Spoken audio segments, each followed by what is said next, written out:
and I'll come further in the middle.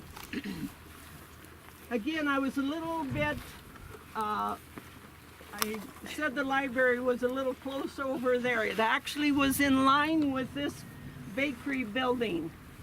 And then the next building was a very large building. It was called the Quartermaster's Commissary Warehouse. And then there was another building, and it was a smaller building. It would have been right here. And I tell you the truth, I can't make out those words either. Anyway, so now we're at the bakery. The bakery was built in 1867. They built it right away, but it was a wood structure and it burnt down. So in 1872, then they built the bakery out of stone. And I want you to, as you look around, but be sure on the east side, somebody said there's a hornet's nest over there, so be really, really careful on that end if you walk around. But I want you to look at those walls. They were stones. I'm sure they found all around in the fields here. And you're going to notice there's some basalt stones in those walls. The basalt stones are from the lava from Fort Butte. You know, Fort Butte is made from lava. So some of those stones are called basalt stones, and you'll see some of them in the building. Okay, so they rebuilt it. It was 60 feet, because I can't memorize this. It was 60 feet by 20 feet and 9 feet in height. It was originally divided into 2 rooms. The east side was a bakery. The west side is where they slept. Bakers. And there were 2 windows on both the north and the south side. And it was a bakery the whole time the soldiers were here. Now just think about how much bread they were making. They had 400 to 600 soldiers here at different times. So your figures are just as good as mine. A lot. This is my old 5th and 6th grade student. He knows my figuring. I listen to my teacher.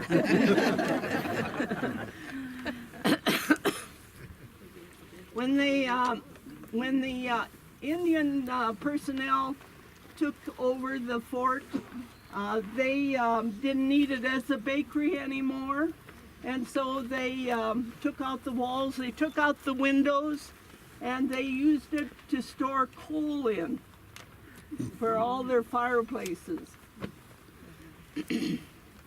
Okay. What year was that? Well, that would have been when the soldiers, or when the Indian school was here. That would have been, the soldiers gave up in 1891. The Indian school, I think, was started in 1892. So from that point on. Now in 1967, this place was in bad shape. If you look, and I've tried to find where the big hole was, and I think the weather and everything, it's made it, blended it in so you can't see it. But you used to be able to see a huge hole on the south side. And it was 1967, 50 years ago, 100-year celebration. Whoopee, we need a celebration. The wagon train from Great Falls made a trip around, and this is one of their stops. And while they were here, this was July 29th, 1967. They brought 17 wagons, 170 riders and drivers, 200 horses. Pig roast was planned. The men spent all night chopping wood for this huge pit where the pig was roasted. I remember keeping coffee warm all night for the fellas that were chopping the wood.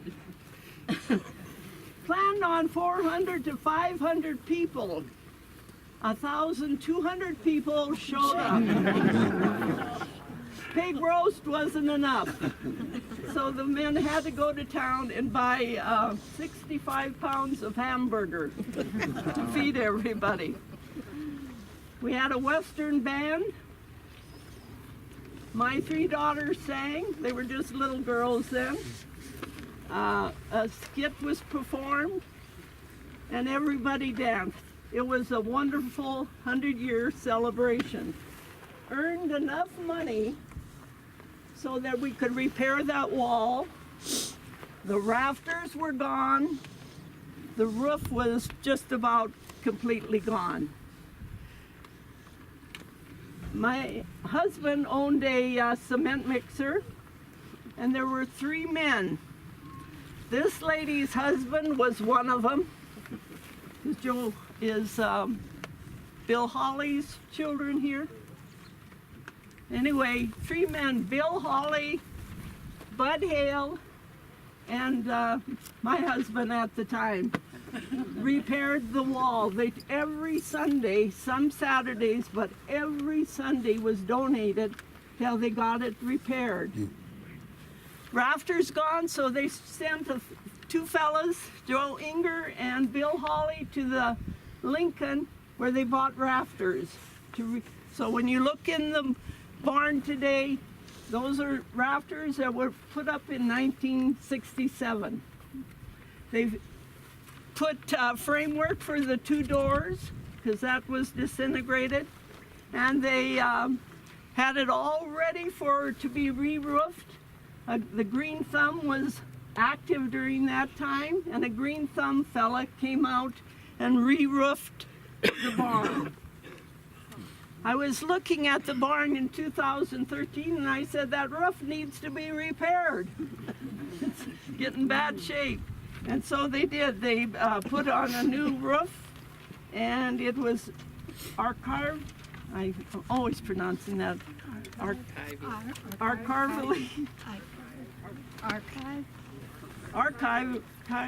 How do you pronounce it, Suzanne? Well, it was correct anyway. And let's see, what does it say?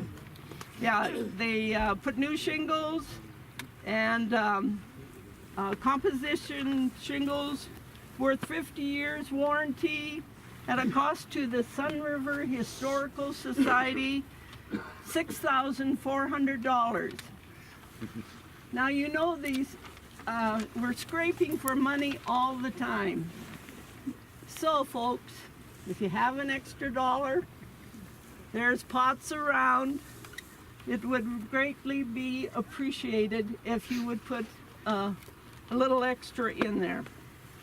Inside the building, it was supposed to have been cemented the floor, but they ran out of time and it didn't get done. I think $400, according to Bud Hale, was returned to the history group. It was a small group at that time. But some of the money did repair the officer quarters roofs also. Okay, inside you're going to find 2 buggies. The 2 buggies have been donated by a lady called Margaret Dobin. If you know your Montana history, you know she's the first white baby born in Great Falls. Those were her 2 buggies. The ventilator, the old barn had a ventilator on it, and after 1912, after the Indian school shut down, I know they had a sale here to get rid of some stuff.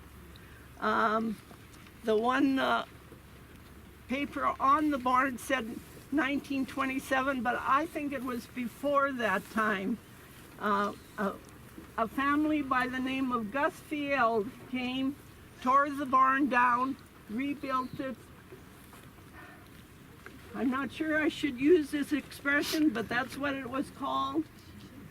the Dago Hill on the way to Sims. The barn was rebuilt on the Fiel farm, stood there for years and years. Anyone going through the valley could look over and see the barn.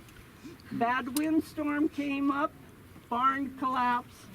Thankfully, Catherine Fiel donated the ventilator back to the fort, so you'll see it inside. Also, there's blacksmith equipment. That came from the Fort Shaw Irrigation District, and they donated it here. And there's a forge in there, and that was donated by Jerry Lesme, I believe is the way you pronounce his name. Folks, we are so thrilled to see all of you here. Thank you for coming out, and hope you'll look at the building, walk, and your next step would be over where the Indian Girls Monument is. I think that's the next place you go to after you finish looking here. Thank you very much.